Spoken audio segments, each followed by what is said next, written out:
आज हम बात करेंगे महाभारत के शूरवीर योद्धा अंगराज कर्ण की।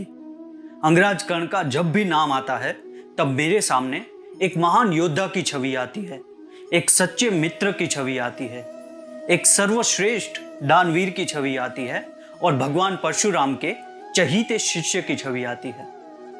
कहते हैं जो महान होते हैं वो कभी मरते नहीं, वो इतिहास के पन्नों में हमेशा के लिए अमर हो जाते हैं। वैसे ही अंगराज कर्ण भी इतिहास के पन्नों में हमेशा के लिए अमर हो गए।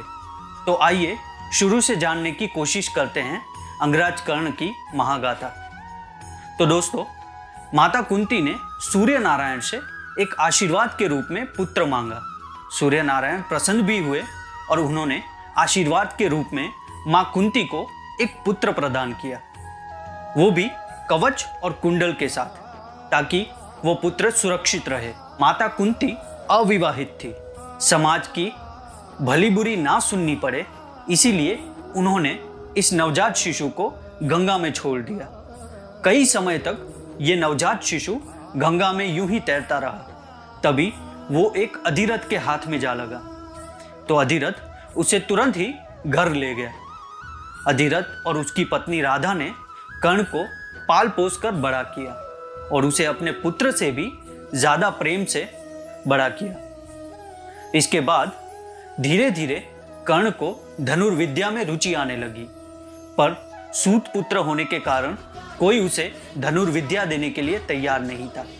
वो गुरु द्रोण के पास भी गया, पर गुरु द्रोण ने भी सख्त मना कर दिया और कहा कि मैं विद्या केवल क्षत्रियों को ही प्रदान करता हूँ।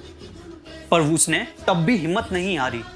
वो गुरु द्रोण के भी गुरु के पास गया, भगवान परशुराम। उनसे जाकर उसने कहा कि मुझे शस्त्र विद्या चाहिए। तभी भगवान परशुराम ने कहा कि वे केवल ब्राह्मणों को ही विद्या प्रदान करते हैं।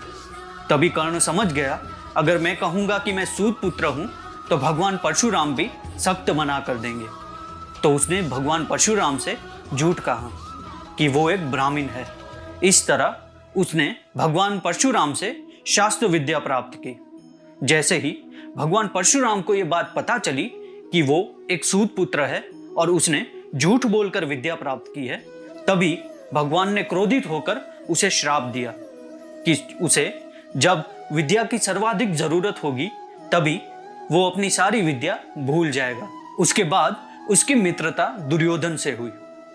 उसने कर्ण को मान भी दिया और सम्मान भी, और कुछ ही समय में उसने कर्ण को अंग देश का राजा घोषित कर दिया। कर्ण फूला ना समाया।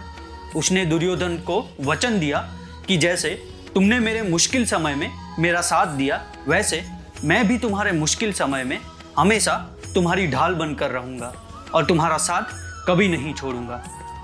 इसके बाद महाभारत का युद्ध घोषित हुआ।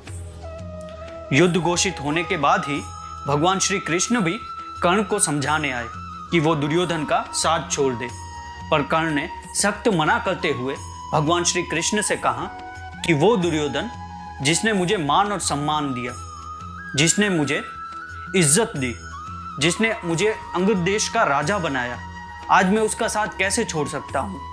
मुश्किल समय में एक वो ही मेरे साथ खड़ा था और अब उसका मुश्किल समय आया है, युद्ध घोषित हुआ है, तो मैं भी उसका साथ सदैव ही दूंगा, चाहे मेरे प्राण भी क्यों न चले जाएं। महाभारत में सब जानते थे कि जब तक कर्ण के पास वो दिव्य कवच और कुंडल रहेंगे तब तक उसे हराना एकदम ही असंभव होगा।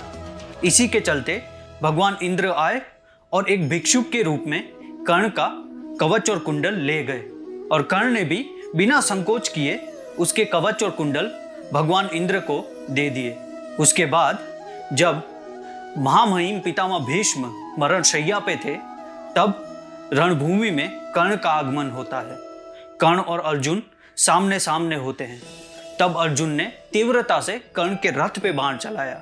कर्ण का रथ 7 से 10 पग पीछे चला गया।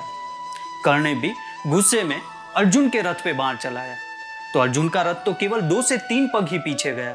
पर भगवान श्री कृष्ण के मुंह से कर्ण के लिए प्रशंसा निकल गई। कहा वाह कर्ण वाह।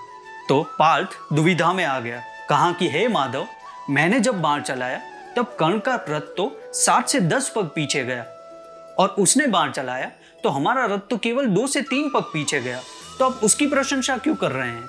तभी माधव ने कहा कि तेरे रथ पे स्वयं सृष्टि का रचयिता बैठा हुआ है और ध्वजा पे महाबली बजरंग बली विराजमान है, फिर भी उस वीर ने हमारे रथ को 2 से 3 पग पीछे कर दिया।